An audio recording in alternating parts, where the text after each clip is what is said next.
श्रीमान् वेङ्कटनाथार्य कवितार्किककेसरी वेदान्ताचार्यवर्यो मे सन्निधत्तां सदा हृदि जयत्याश्रितसन्त्रासध्वान्तविध्वंसनोदयः प्रभावान् सीतया देव्या परमव्योमभास्करः कूजन्तं राम रामेति मधुरं मधुराक्षरम् आरुह्य कविताशाखां वन्दे वाल्मीकिकोकिलम् यत्र यत्र रघुनाथकीर्तनं तत्र तत्र कृतमस्तकाञ्जलिम् बाष्पवारि परिपूर्णलोचनं मारुतिं नमत राक्षसान्तकम्.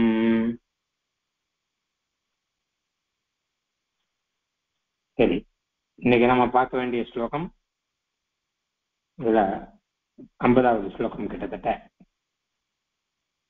தேன மாயாவினா தூரம் अपवाक्य नृपात्मजौ जहार भार्यां रामस्य கிருத்ரம் பத்வா ஜட்டாயுஷம் அப்படின்னு இருக்கு. இப்போ இதுக்கு முன்னாடி வரைக்கும் என்ன கதை ஆயிருக்குன்னு கேட்டேன்னா, ராவணன் மாரீச்சன் கிட்ட போய் எனக்கு சகாயம் பண்ணுன்னு கேட்டான். அப்ப மாரீச்சன் என்ன பண்ணா, ராவணன் கிட்ட நல்ல உபதேசங்கள்லாம் பண்ணான். அப்ப ராமனோட கூட விரோதம் வச்சுக்காத, அவர் பலவான், ஸ்ரீராமன்கிறவர், அவரோட விரோதம் கூடாதுன்னு சொன்னான். ஆனா ராவணன் அதை கேட்கல. அந்த மாரீச்சனையும் நிர்பந்தப்படுத்தி அவனையும் கூட்டுண்டு பெருமாள் ராமன் இருக்கிற இடத்துக்கு ராவணன் வந்தான் அப்படின்னு இருக்கு. அதான போன ஸ்லோகத்துல வந்தது. ஜகாம சக மாரீச்சா தஸ்ய ஆசிரம பதம் ததா. சகமாரீச்சகான மாரீச்சனோட கூட ராவணன், தஸ்ய ஆசிரம பதம் அந்த ராமனுடைய ஆசிரமத்து ஸ்தானத்துல ஜகாமன போனான்னு அர்த்தம். மாரீச்சன் சொன்னதெல்லாம் கேட்கல, கேட்காமல் மாரீச்சனோடு கூட ராமன் இருக்கிற இடத்துக்கே ராவணன் வந்திருக்கான் இப்போ அப்படின்னு இதுவரைக்கும் முன்னாடி ஆயிருக்கு. உங்களுக்கு எல்லாருக்குமே கதை தெரியும் இல்லையா? மாரீச்சனை அழிச்சுண்டு ராவணன் அந்த பஞ்சவட்டிங்கிற இடத்துல ஸ்ரீராம ஆசிரமத்துக்கு வந்தான்னு எல்லாருக்கும் தெரியும். அதுக்கப்புறம் என்ன கதைங்கிறது தெரியும் உங்களுக்கு? அது யாராவது சொல்லுங்க. வந்தப்புறம் என்ன பண்ணான் அவன்? அடியின் ராவணன் முதல்ல மாரீச்சன் இது மான் மாதிரி வேஷம் போட்டு துரத்தினா. அப்புறம் ராமர் சீதா அந்த மான் பிடிச்சுதாங்கன்னு ராமர் கிட்ட சொன்னதுக்கு அப்புறம் ராமர் அந்த மானை பிடிச்சு ஓடினதுக்கு அப்புறம் லக்ஷ்மணர் கிட்ட ராமர் நீ இங்கேயே சீதையை பார்த்துக்கோ அப்படின்னு சொன்னார். அதுக்கப்புறம் ராமர் மாரீச்சன் ராமர் மாரீச்சனை கத்தின் போனதுக்கு அப்புறம் மாரீச்சன் ஹா ராமா ஹா சீதா ஹா லக்ஷ்மணா ஹா சீதான்னு கத்தி ராமரோட குரல்லையே கத்தினதுக்கு அப்புறம் சீதா ராமருக்கு ஏதோ ஆயிடுத்து, சீக்கிரம் போங்க சீக்கிரம் போகும் லக்ஷ்மணர் சொன்னார். லக்ஷ்மணர் சொன்னார், ராமர் என்ன சொல்லிட்டு போனார், நீங்க இங்கே சீதையை பார்த்துக்கோன்னு சொல்லிட்டு போனார். அதான் இருந்தாலும் சீதா சொல்லிட்டே இருந்ததுனால லக்ஷ்மணர் போனார். அந்த சமயத்துல ராவணன் ஒரு வயசான வேஷத்துல பிச்சை எடுக்கிற மாதிரி எடுத்துட்டு அதுக்கப்புறம் சீதையும் பிச்சை போட்டார். அதுக்கப்புறம் கொண்டு போயிட்டார். சரி, எல்லாருக்கும் கதை தெரியும். ஒன்னும் அழகா சொல்லியாச்சு, ஸ்ரீராம் வெங்கடேஷ் அழகா சொல்லியாச்சு. இப்ப ராவணன் என்ன பண்ணான் அப்படின்னு கேட்டா, சீதையை அபகரித்தான் அப்படிங்கிறதுதான் சாட்சாத் ஆன்சர், டைரக்டா ஆன்சர். ராவணன் இங்க என்ன பண்ணான்னா, அதாவது புன் ஸ்லோகத்துல என்ன வந்ததுன்னா, ஜகாம ஸ்ரீராமனுடைய ஆசிரமத்துக்கு வந்தான் அப்படின்னு இருக்கு. வந்துட்டு ராவணன் என்ன பண்ணான்னா சீதையை அபகரிச்சான். எப்படி அபகரிச்சான், எப்படி அபகரிக்க முடிஞ்சது அப்படின்னா, ராமனும் லக்ஷ்மணனும் அங்க இருக்கச்சு எப்படி அபகரிக்க முடிஞ்சதுன்னா, இந்த ராமனையும் லக்ஷ்மணனையும் அவன் வெளியில அப்புறப்படுத்திட்டான். அவள் வெளியில போகும்படி பண்ணான். வெளியில போகும்படி பண்றதுக்கு தான் இப்ப மாரீச்சன் ஹெல்ப் பண்ணியிருக்கான் இல்லையா? ராமன் வெளியில போறதுக்கும் லக்ஷ்மணன் வெளியில போறதுக்கும் மாரீச்சன் ஹெல்ப் பண்ணியிருக்கான். அந்த மாரீச்சனை ஹெல்ப்பா வச்சுண்டு இந்த ராமனையும் லக்ஷ்மணனையும் ஆசிரமத்தை விட்டு வெளியில போகும்படி பண்ணி, அதுக்கப்புறம் சீதா மாத்திரம் அங்க இருக்கச்ச ராவணன் போய் சீதையை அபகரித்தான்னு கதை எல்லாருக்கும் தெரியும். இந்த மாரீச்சனை கொண்டு ராமனையும் லக்ஷ்மணையும் எப்படி அபகரிச்சான்னா, மாரீச்சன் மான் வேஷத்துல வந்தானா, அந்த மானை எனக்கு பிடிச்சு கொடுன்னு சீதா கேட்டாரா, அதனால ராமன் வந்து மானை பிடிக்கிறதுக்காக போனார். அப்ப மாரீச்சன் அப்படியே கொஞ்சம் கொஞ்சம் அப்படியே காட்டுக்குள்ளேயே போயிட்டான். அந்த மானை துரத்தின்றே ராமனும் காட்டுக்குள்ள போயிட்டான். அங்க போய் மானை அடிக்கும் போது சொன்ன மாதிரி ஹா சீதே ஹா லக்ஷ்மணான்னு அந்த மான் கத்திட்டு, அதை கேட்டு சீதா தேவி பயந்து லக்ஷ்மணன் அனுப்பினார். நீ போய் ராமனுக்கு ஹெல்ப்புக்கு போ அப்படின்னு சொல்லிட்டோம். ஆக மாரீச்சன் முதல்ல வந்து ராமனை வீழ்ச்சின்னு போயிட்டான் அவ்வளவு தூரம். அதுக்கப்புறம் அங்க போய் சீதையே லக்ஷ்மணான்னு கத்தினபடினால பயந்து சீதா பிராட்டி லக்ஷ்மணியும் அனுப்பிச்சுட்டார். ஆக மாரீச்சன் தான் 2 பேரையும் வெளியில வரவழிக்கிறதுக்கு காரணமா இருந்தவன் மாரீச்சன். அதுக்கப்புறம் சீதா மாத்திரம் தனியா இருந்தார். அப்போ போய் ராவணன் போய் அபகரிச்சான். ஏன்னா ராமன் இருக்கச்சியோ இல்ல லக்ஷ்மணன் இருக்கச்சியோ ராவணன் கிட்ட கூட போக முடியாது. ராமனோ லக்ஷ்மணனோ ராவணனை பார்த்தா பொசுக்கிடுவான், அஸ்திர பிரயோகம் பண்ணிடுவான். அதனால ராவணன் என்ன உபாயம் பண்ணானா, அவ 2 பேரையும் அங்கிருந்து வெளியில அனுப்பிச்சாதான் இவன் போய் சீதையை அபகாரம் பண்ண முடியும் அப்படிங்கிறதுக்காக இந்த ஐடியா பண்ணி அனுப்பிச்சான். அப்படி சீதையை அபகாரம் பண்ணி முடிச்சுட்டான்ற கதை தான் இப்ப இன்னைக்கு இந்த ஸ்லோகத்துல இருக்குது. அது மட்டும் இல்லாமல் அப்படி அபகரிச்சுட்டு போகச்ச அங்க நடுவழியில ஜட்டாயுன்னு பக்ஷி ஒருத்தர் இருந்தார் இல்லையோ, அவர் வந்தார். அவர் வந்து ராவணனோட யுத்தம் பண்ணார். நான் அபகரிக்க விட மாட்டேன்னு சொல்லி ராவணனோட யுத்தம் பண்ணார். அந்த யுத்தத்துல ஜட்டாயுவும் கொன்னுட்டு அபகரிச்சுன்னு போயிட்டான் அப்படின்னு இத்தனை கதை இருக்கு. இத்தனை கதை இந்த ஒரு ஸ்லோகத்துல இருக்கு. சுருக்கமா தானே இருக்கு. இப்ப ஸ்லோகம் மறுபடியும் படிச்சு இப்ப அர்த்தம் பார்க்கலாம். தேன மாயாவினா தூரம் அப்பவாக்கிய நிருபாத்மஜௌ ஜகார பாரியாம் ராமஸ்யாம் கிருத்ரம் ஹத்வா ஜட்டாயுஷம் அப்படின்னு. தேன மாயாவினா தூரம் அபவாக்கிய நிருபாத்மஜௌ ஜஹர பாரியாம் ராமஸ்ய கிருத்ரம் ஹத்வா ஜட்டாயுஷம் அப்படின்னு பதம் பிரிச்சுக்கணும். இப்ப அர்த்தம் சொல்றேன். மாயாவினா தேன, மாயாவினா மாயாவியாகிற, தேன அந்த மாரீச்சனை கொண்டுன்னு அர்த்தம். தேனா அவனை கொண்டுன்னு அர்த்தம். அதான் மாரீச்சன். மாரீச்சன் மகா மாயாவியா இருந்தான் இல்லையா? அதனால மாயாவியா அவன் தான் மான் வேஷங்கள்லாம் போட்டு தானே வரான். அதுவும் சொர்ணமயமான மான் மாதிரி, சாதாரண மான் மாதிரி இல்லை.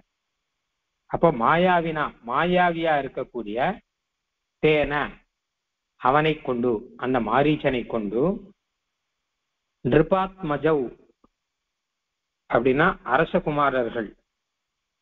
அரசகுமாரர்களான 2 பேரையும், அதாவது ராமன் லக்ஷ்மணன் 2 பேரையும் அர்த்தம். இப்ப 2 பேருக்கும் ராஜகுமாரர்கள் தானே, ராஜாவுடைய தசரத சக்கரவர்த்தியோட குமாரர்கள் இல்லையோ, அதனால ராஜகுமாரர்கள், சக்கரவர்த்தி திருமகன் அப்படின்லாம் சொல்லுவான். அப்படி ராஜகுமாரர்கள் 2 பேரையும் தூரம், ரொம்ப தூரத்துக்கு, அபவாக்கியன்னா தள்ளி விட்டுன்னு அர்த்தம். ரொம்ப தூரத்துக்கு அவர்களை அப்பாற்படுத்தின்னு சொல்லுவா தமிழ்ல. ரொம்ப தூரத்துல அவ போகும்படி பண்ணி அப்படின்னு அர்த்தம். பண்ணிவிட்டு அதுக்கப்புறம்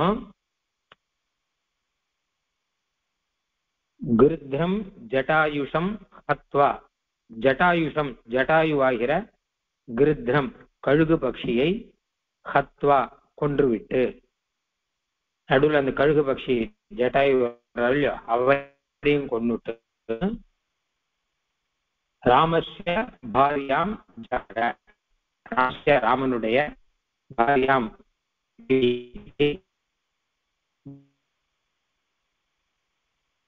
அதுல இருந்தே இருக்கான் அவன். அதனால அந்த ராவணனானவன் சீதா பிராட்டியை அபகரித்தான் அப்படின்னு வருது. இப்போ சீதா பிராட்டியை அபகரிக்கிறதுக்கு முன்னாடி என்னென்ன பண்ணான்னு கேட்டான்னா, ஒன்னும் ஜட்டாயுவை கொன்னான். அதுக்கு முன்னாடி என்ன பண்ணான்னா, இந்த நிருபாத்மஜௌ அப்படின்னா ராஜகுமாரர்களான 2 பேரையும் தூர தள்ளி வச்சான். அவ தூர போறதுக்கு எப்படி தூர தள்ளி வச்சான்னா, அந்த மாரீச்சனோட துணையை கொண்டு அவர்களை எல்லாம் தூர தள்ளி வச்சான் அப்படின்னு அர்த்தம். இத்தனையும் பண்ணி சீதா பிராட்டியை அபகரிச்சுட்டான்னு பெரிய கதை இது.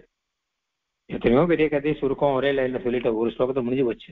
இப்போ சரி, இன்னொரு வாட்டி அர்த்தம் சொல்றேன்.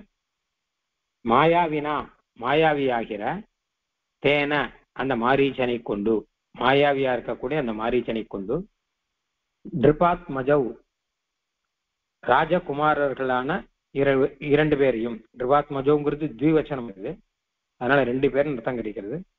ராஜகுமாரர்களான 2 பேர்னா ராமலக்ஷ்மணர் 2 பேரையும் அர்த்தம். ராஜகுமாரர்கள் இருவரையும் தூரம் ரொம்ப தூரத்துக்கு அபவாஹ்ய தள்ளி வைத்து விட்டு, ரொம்ப தூரத்துல அவர்களை தள்ளி வைத்து விட்டு, அவர்களை அழைத்து கொண்டு விட்டு விட்டுன்னு அர்த்தம். ரொம்ப தூரத்துக்கு அவளை அழைச்சுன்னு அங்க போகும்படி பண்ணிவிட்டு அப்படின்னு அர்த்தம்.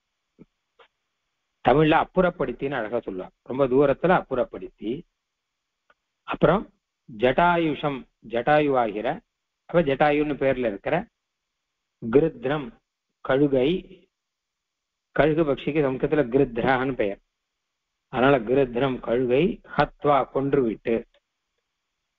அப்புறம் ராமஸ்ய ராமனுடைய பாரியாம் மனைவியை ஜகார அபகரித்தான். அபகரித்தான்னா திருடின்னு போனான்னு அர்த்தம். அபகாரம்னா திருட்டு.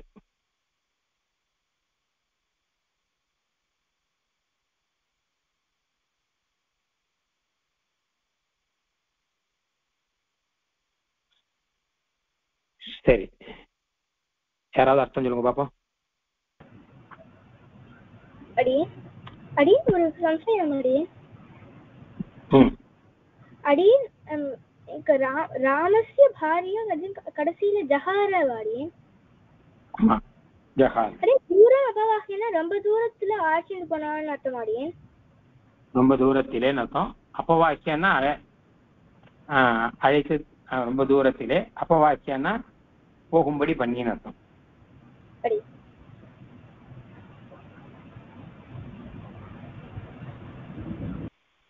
யாராவது அர்த்தம் சொல்லுங்க பாப்போம். அர்த்தம் சொன்னா புரியாத விஷயம் எதா இருந்தா நான் சொல்றேன்.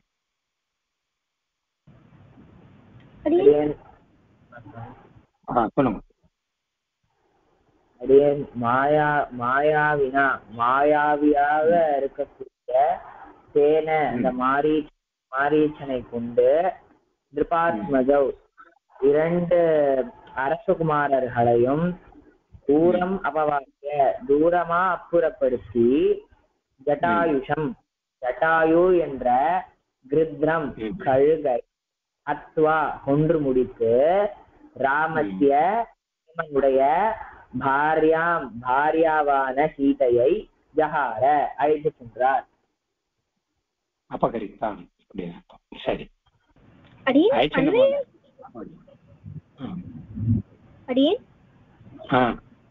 அன்வயம் சொல்ல முடியுமா? அன்வயம் சொல்ல முடியுமா? அன்வயம் தான் இப்போ சொன்னதுதான். அன்வயம் அர்த்தம் 2 சேர்த்து சொல்லிட்டாங்க.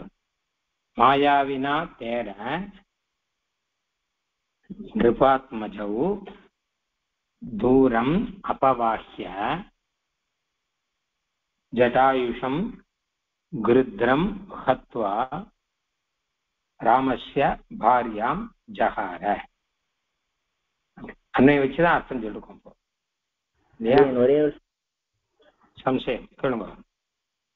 அடியன் இப்போ கம்பராமாயணத்துல பார்த்தா இத அப்படியே ஒரு அந்த வீடோட தூக்கின்னு அந்த பர்ணகசாலையோட தூக்கின்னு போன மாதிரி தானே இருக்கு அடியன். அப்போ இது 2 கான்ட்ராஸ்ட் இல்லையா அடியன்? சீதையை அழிச்சுட்டு போனார்னா சீதையை அப்படியே பர்ணசாலையோட அழிச்சுன்னு போனாரா? எப்படி வேணா வச்சுக்கலாமே. நம்ம இன்னும் நிறைய கதைகள்லாம் உண்டு. அந்த சீதையே கூட அவர் இந்த சீதை இல்ல, அவர் வேற ஒரு சீதை, தன்னுடைய வேற ஒரு பிம்பத்தை அனுப்பிச்சுட்டார் அப்படிலாம் சொல்றது உண்டு. தன்னுடைய வேற ஒரு பிம்பத்தை அனுப்பிச்சுட்டார். இந்த சீதையை அக்னியில போயிட்டார், வேற ஒரு பிம்பத்தை அனுப்பிச்சுட்டார், அதனால்தான் திருப்பி அவர் அக்னியில வந்தார் அப்படிலாம் சொல்றது உண்டு. அதெல்லாம் இருக்கட்டும். சீதை அபகரிச்சுன்னு போனான்னு தானே, அதை பர்ணசாலையோட அபகரிச்சுன்னு போனா என்ன, எப்படி அபகரிச்சுன்னு போனா என்ன, எப்படி அபகரிச்சு போனாலும் அபகரிச்சுன்னு போனாங்கிறது சரிதானே. அதனால லக்ஷ்மண் ரேகா இருக்காடி. இதுல எல்லா விஷயமும் சொல்லல, முக்கியமான விஷயங்கள் மாத்திரம்தான் சொல்லிட்டு வர. லக்ஷ்மண ரேகா விஷயம் இதுல சொல்லல. இன்னும் சொல்ல போனா வால்மீகி ராமாயணத்திலே அது இல்லை. ஆனா கூட இல்லாட்டா கூட வெளியில லோக சம்பிரதாயத்துல உண்டோ இல்லையோ, சொல்ற இல்லையோ, எல்லாரும் சொல்லிட்டு இருக்கா இல்லையோ, அதனால அதுவும் இருக்கலாம்.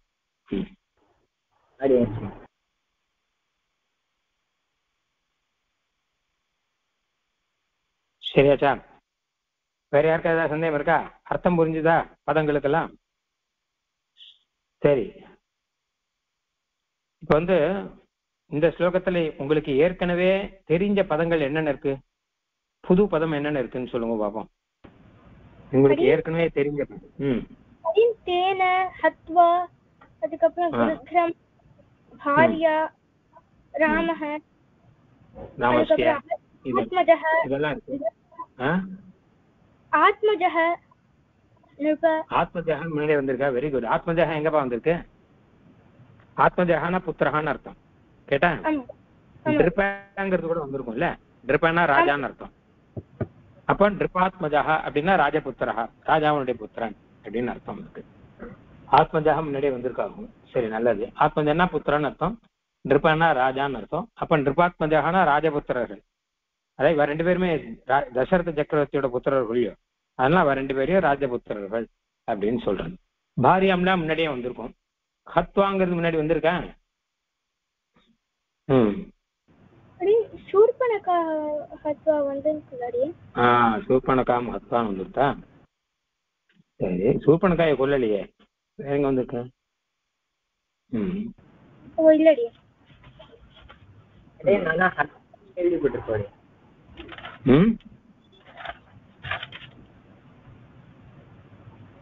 விராதம் ராட்சசம் ஹத்வா சரபங்கம் ததர்ஷஹன்னு வந்திருக்கோம் இல்லையா? விராதம் ராட்சசம் ஹத்வா, ராட்சசன விராதனை கொன்னுட்டு சரபங்கம் ததர்ஷ அப்படின்னு வந்திருக்கோம் இல்லையா? அப்ப ஹத்வாங்கிறதும் முன்னாடி வந்திருக்கு.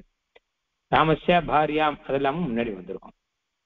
தேனா எல்லாமும் முன்னாடி வந்திருக்கும். ரொம்ப சரி. இப்ப புதுசா நம்ம இந்த ஸ்லோகத்துல என்னென்ன தெரிஞ்சுக்கிறோம் அப்படின்னா, ஒண்ணு ஜகார, ஒண்ணு புதுசா இருக்கும். ஏன்னா அபகரித்தான்னு அர்த்தம், அதாவது திருடிட்டு போனாங்கிற மாதிரி அர்த்தம் இருக்கு. அது மாதிரி மாயாவிங்கிற பதம் வந்து புதுசா இருக்கும். ஆனா அவங்களுக்கு ஏற்கனவே தெரியும் மாயாவிங்கிற பதம் கேட்டுப்பா எல்லாருமே இல்லையா? மாயாவினா என்ன அர்த்தம் பொதுவா?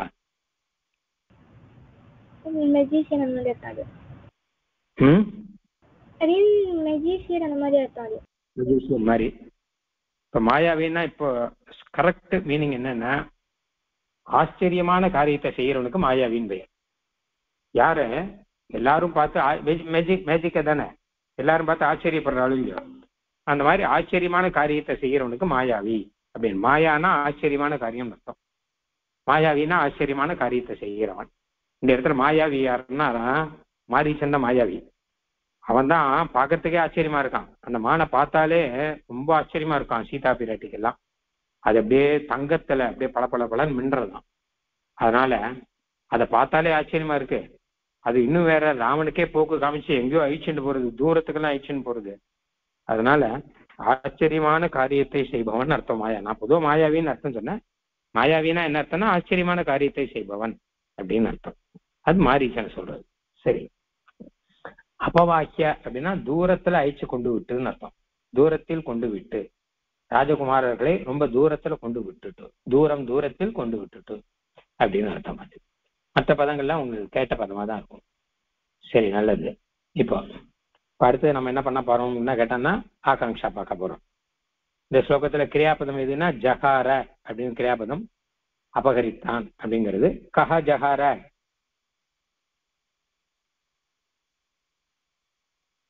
சொல்லுங்க. கஹ ஜகார, கஹனா யாருன்னு அர்த்தம். கஹ ஜகார மாயாவி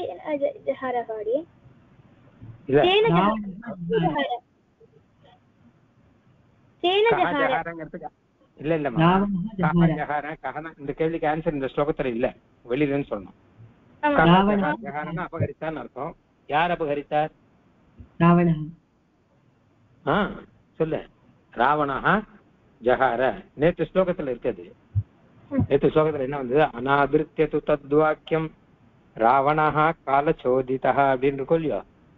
ஜகாம சகமாரீச்சா தஸ்யாசிரம பதம் ததான. அந்த ராவணஹாங்கிறது இங்க வச்சுக்கணும். அதனால ராவணஹா அப்படின்னு இந்த ஸ்லோகத்தையும் வச்சுக்கணும். அப்ப கஹா ஜகார, யார் அபகரித்தான்னா ராவணஹா ஜகார, ராவணன் அபகரித்தான் அப்படின்னு. அடுத்தது காம் ஜகார, யாரை அபகரித்தான்? ராமஸ்ய பாரியாம் ஜகார. அவ்வளவுதான். பாரியாம், ராமஸ்ய பாரியாம், ராமனுடைய பாரியை ஜகார அபகரித்தான் அப்படின்னு அர்த்தம். சரியாச்சா? ராமஸ்ய பாரியாம், ராமனுடைய பாரியை அபகரித்தான். கிம் கிருத்வா ஜகார, என்ன பண்ணிட்டு அபகரித்தான் அப்படின்னா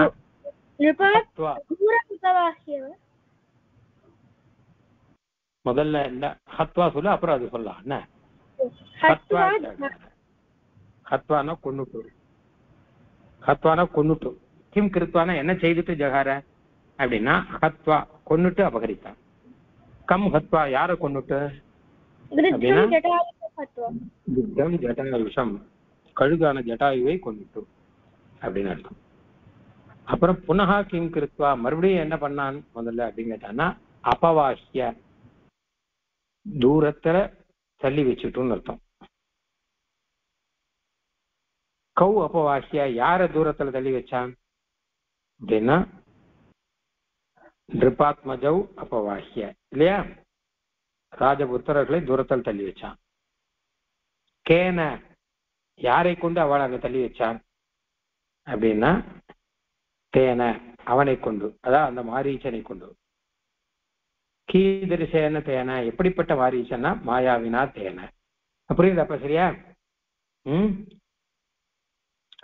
அப்ப அவன் எடுத்துக்கோனா என்ன பண்ணிட்டு பாரிய அபகரிச்சான்னா அப்பவாஹ்ய தூரத்துல தள்ளிட்டோம்னு அர்த்தம்.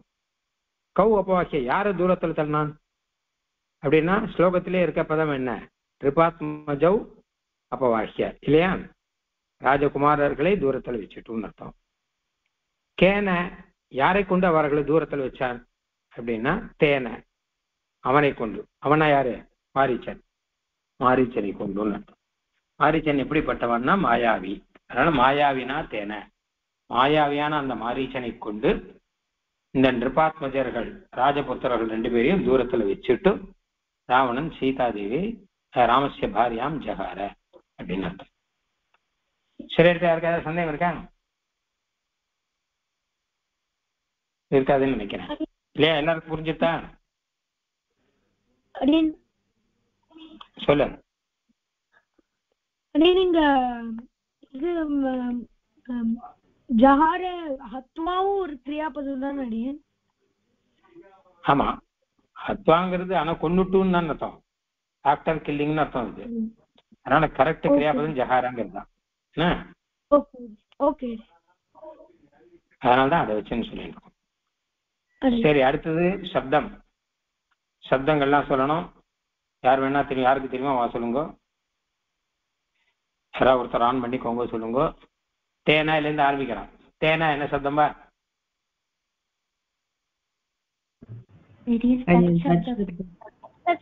சப்தம் சொல்லு. சஹ தௌதே தம் தௌதான் தேனா இல்லையா? அப்ப சொல்லு. தகாராந்தः புல்லிங்கः தத்து சப்தः திருத்தியா ஏகவச்சனம் தேனாங்கிறது இல்லையா? மாயாவினா இகாராந்த புல்லிங்க மாயாவி சப்தம், அதுல திருத்தியா விபக்தி ஏகவச்சனம். திருத்தியா விபக்தி ஏகவச்சனம்.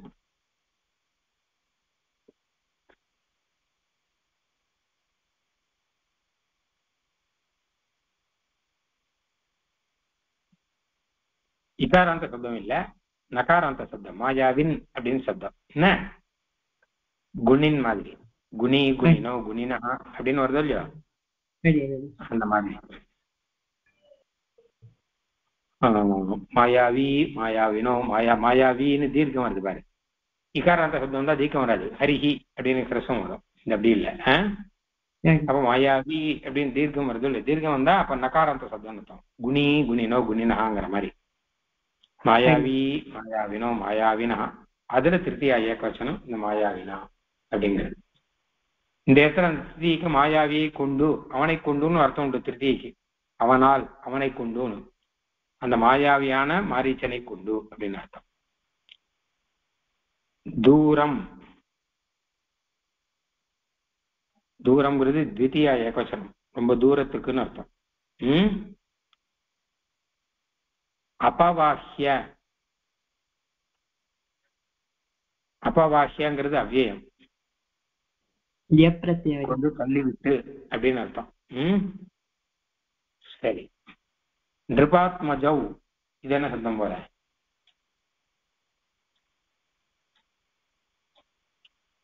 अडीन अकारांत पुल्लिंग नृपात्मजः शब्दः अडीन அவ்வளவுதான்.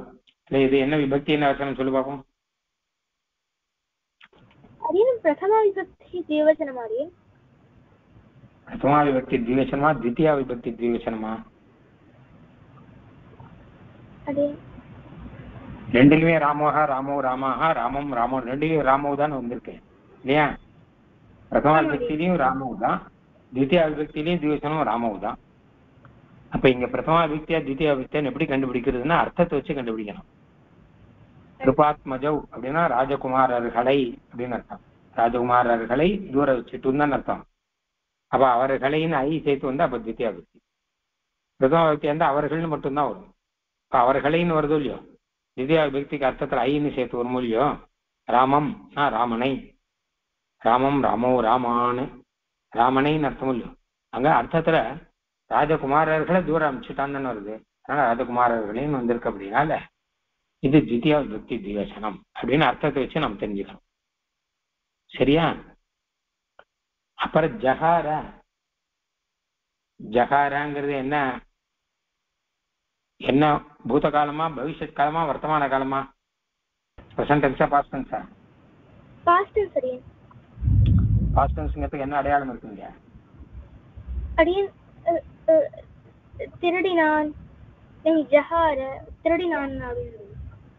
சரி, அந்த சப்தத்திலே பாஸ்ட் டென்ஸ் தெரியுதுன்னா ஒரு அடையாளம் உண்டுன்னு சொன்னேனே. அடியன் ஒண்ணு ஆள் ஆரம்பிக்கும் இல்ல தகரிஷால ஃபர்ஸ்ட் வேர்ட் ரிப்பீட் ஆகும். இதுதான் முதல் அக்ஷரம் 2 வாட்டி வரும். கரெக்ட். இங்க ஆல ஆரம்பிக்கல, ஆனா முதல் அக்ஷரம் 2 வாட்டி. இந்த ஹகாரன் வரணும், அதுதான் ஜகாரன் வந்திருக்கு. என்ன? ஹரத்தின்னு தாத்து. ஹரத்தின்னு அபகரிக்கிறான்னு அர்த்தம். அபகரதி அப்படிங்கிற மாதிரி ஹரதி அப்படின்னு தாத்து. அந்த ஹரத்தியில வந்து இந்த பூத காலத்துல ஹகாரன்னு வரணும். ஹகாரங்கிறத சில சமயம் முதல் எழுத்து கொஞ்சம் மாறும். ஜகார அப்படின்னு வந்திருக்கு. அதனால அதை வச்சுன்னு தெரிஞ்சுக்கலாம். இது பரோட்ச பூதம். அதான் என்னைக்கோ நடந்த கதையா இருந்தா அப்படி வரும். அதனால பாரியாம். அதனால அவன் சொன்ன ஞாபகம் வச்சுக்கோங்க. பூத காலத்துக்கு அடையாளம் என்ன கேட்டா அர்த்தம் இருக்கட்டும். சப்தத்திலே ஒண்ணு ஆல ஆரம்பிக்கும், இல்ல இல்லாட்டா முதல் எழுத்து 2 வாட்டி வரும். இதுக்கு முன்னாடி போன ஸ்லோகத்துல ஒண்ணு வந்து ஜகாமா வந்தது. அங்கேயும் அப்படிதான் ககாமான்னு வரணும், அதுக்கு பதில ஜகாம அப்படின்னு வந்திருக்கு. இது எல்லா நிறைய ஸ்லோகத்துல வரும் இப்போ இந்த மாதிரி. சரி, பாரியாம். பாரியா சப்தம் என்னவா?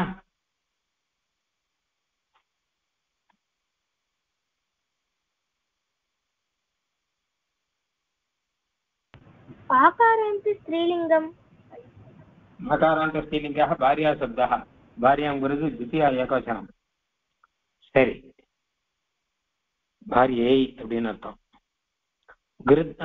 ராமஸ்ய, ராமஸ்ய எல்லாருக்கும் தெரியுமா இல்லையோ? என்ன விபக்தி இது? षष्ठी विभक्ति एकवचनं. षष्ठी ஏகவசனம் எல்லாருக்கும் தெரிஞ்சிருக்கு. ஷஷ்டி விபக்தியிலே ஷஷ்டி ஏகவசனம் தான் ரொம்ப ஃபேமஸ். சரி, அடுத்து கிருத்ரம்.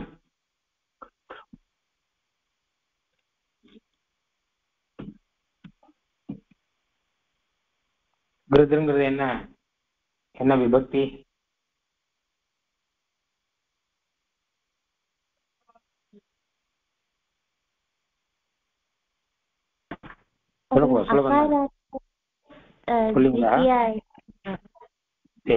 கிருத்த சப்தா ராம சப்தம் போல.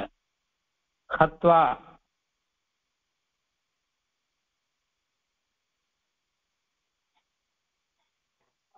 இது என்ன சப்தம்? அவ்வியம். கரெக்ட். இது அவ்வியம் இது இல்லையா? அவ்வியம். ஏன்னா துவா பிரத்யம் வரக்கூடிய அவ்வியம் இது. கொன்னுட்டுன்னு அர்த்தம். ஹத்வானா இந்த மாதிரி முன்னாடியே நிறைய வந்திருக்கு இல்லையா? ஹத்வாவே வந்திருக்கு, அது எல்லாமே நிறைய வந்திருக்கு. ஹத்வா, கிருத்வா, கத்வா, அது மாதிரிலாம் நிறைய உண்டு. தத்தோ ஜாதி வதம் ஸ்ருத்வா அப்படின்னு ஒன்று வந்துருக்கு பாருங்க முன்னாடி. ஸ்ருத்வானா கேட்டுட்டுன்னு அர்த்தம். ஹத்வானா கொன்னுட்டு, ஹனனம் பண்ணிட்டு, கொன்னுட்டு அப்படின்னு அர்த்தம். அது மாதிரி முன்னாடி நிறைய வந்திருக்கு இந்த துவா வச்சு.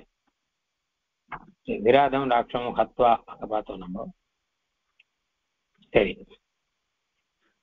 ஜட்டாயுஷம் அப்படிங்கிறது ஜட்டாயு சப்தம். அது சகாராந்தமான ஒரு சப்தம். ஜட்டா இது ஒரு வித்தியாசமான ஒரு சப்தம். ஜட்டாயு, ஜட்டாயுதோ, ஜட்டாயுதா, ஜட்டாயுஷம் அப்படின்னு வரும். அப்போ ஜட்டாயுகு அப்படின்னு பெயர் இருக்கக்கூடிய ஒரு கிருத்ரம் பக்ஷியை அப்படின்னா ஹத்வா கொண்டுட்டு. சரி, ஹத்வானா கொண்டுட்டுன்னு அர்த்தம், கிருத்வானா செய்துட்டுன்னு அர்த்தம், கத்வானா போயிட்டுன்னு அர்த்தம். இதுக்கு முன்னாடி உபசர்க்கம் சேர்த்துன்னு வச்சுக்கோங்க, அப்ப துவா வராது. முன்னாடி ஒரு தான் சொல்லிருக்கேன், தெரியல. இப்போ உதாரணம் கத்வா இருக்குன்னு வச்சுக்கோங்க, கத்வானா போயிட்டுன்னு அர்த்தம். அதுக்கு முன்னாடி ஆ அப்படின்னு உபசர்க்கம் சேர்த்துக்கோங்க. ஆ கத்வான்னு சொல்லக்கூடாது, ஆ கத்தியன்னு சொல்லணும். இந்த துவாக்கு பதிலாக ஏன் சொல்லணும், ஆ கத்திய அப்படின்னு சொல்லணும். வந்துட்டுன்னு அர்த்தம். இதுக்கு முன்னாடி உபசர்க்கமாக முன்னாடி சில பதங்கள் இருக்கு, அதெல்லாம் சேர்த்தான்னா இந்த துவாங்கிறது மாறிடும் அப்படின்னு சொல்லிருக்கேன் இல்லையா? ஞாபகம் இருக்கா உங்களுக்கு? கிருத்வா அப்படின்னா செய்துட்டுன்னு அர்த்தம். அந்த கிருத்வாங்கிறதுக்கு முன்னாடி பிரான்னு ஒரு உபசர்க்கம் சேர்த்தா பிரகிருத்தியான்னு வரும், ஆரம்பிச்சுட்டுன்னு அர்த்தம். அதுக்கு இந்த உபசர்க்கம் சேர்த்தா அர்த்தம் கூட மாறும், சப்தமும் மாறும், அர்த்தமும் மாறும், எல்லாமே மாறும். பிரகிருத்திய அப்படின்னா ஆரம்பிச்சுட்டு அப்படின்னு அர்த்தம். முன்னாடி நிறைய வந்திருக்கு நமக்கு. ஒரு உபசர்க்கம் சேர்த்தா அந்த துவாக்கு பதிலாக ஏன் வரும் அப்படின்னு. அதுக்கு உதாரணம் இந்த ஸ்லோகத்திலேயே இருக்கு, இப்ப நாம படிச்ச ஸ்லோகத்திலேயே இருக்கு பாருங்க. அப்பவாஹ்ய அப்படின்னு இருக்கு பாருங்க. இந்த இடத்துல அப்பாங்கிறது உபசர்க்கம் சேர்த்து இருக்கு, அப்படின்னா இங்க துவா வரல, துவா வராமல் ஏன் வந்திருக்கு, அப்பவாஹ்ய அப்படின்னு வந்திருக்கு. என்ன கேட்டா அந்த உபசர்க்கம் சேர்த்தா அந்த துவாங்கிறது வராது. அதுக்கு பதிலாக வராதுன்னு என்ன, துவாக்கு பதிலாக துவா வந்துட்டு அதுக்கப்புறம் ஏன் வரும். போன ஸ்லோகம் நேற்று படிச்ச ஸ்லோகம் இருக்கும் இல்லையோ, நேற்று ஸ்லோகம் ஞாபகம் இருக்கா? அநாதிருத்திய து தத்வாக்கியம் ராவண காலச்சோதிதா, அநாதிருத்திய எல்லாம் இருக்கு பாருங்க. சரி, அதனால இதே ஸ்லோகத்திலேயே ஹத்வான் இருக்கு. ஹத்வாக்கு முன்னாடி நீ சேர்த்தோம் வச்சுக்கோ, நிகத்தியான்னு வரும், ஹத்வான்னு வராது, நிகத்தியான்னு வரும். அது மாதிரி உதாரணம் அப்பவாஹ்ய அப்படிங்கிறது. தேன மாயாவினா தூரம். ஸ்லோகம் படிங்க யாராவது. படிக்கலாம் மாட்டேன். படி. தேன மாயாவினா தூரம் அபவாஹ்ய நிருபாத்மஜௌ சஹார பார்யாம் ராமஸ்ய கிருத்வம் ஹத்வா ஜட்டாயுஷம். நிருபஹானா என்ன அர்த்தம்பா? ராஜா. ராஜா அர்த்தம். இந்த பதம் முன்னாடி வந்திருக்கா, நிருபங்கிற பதம்?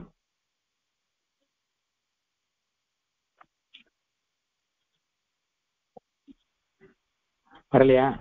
எங்கன்னு தெரியல. சரி, எங்கேயோ வந்திருக்கு. ஆத்மஜானா புத்திரஹான்னு அர்த்தம், ஞாபகம் வச்சுக்கோங்க. என்ன தசரதாத்மஜா அது கூட வந்திருக்குமா இருக்கும். நான் ராமனுக்கு அடிக்கடி தசரதாத்மஜா அப்படின்னு சொல்லுவார், தசரத புத்திரஹா அப்படின்னு அர்த்தம் அதுக்கு. சரி, அடுத்த ஸ்லோகம் நாளைக்கு தான் பார்க்க போறோம். நம்ம அடுத்த வாரம் தான் பார்க்க போறோம். அடுத்த வாரம் உண்டாங்கிறத கேட்டுக்கோங்க, ஏன்னா ஆவணிய விட்டம் இருக்கு, அதனால கிளாஸ் உண்டாங்கிறத கேட்டுக்கோங்க. நான் மெதுவா விடை பெற்றுக்கிட்டோமா? யாருக்கா ஏதாவது சந்தேகம் இருக்கா? ஒண்ணும் இல்லை இல்லையா? புரிஞ்சுதா?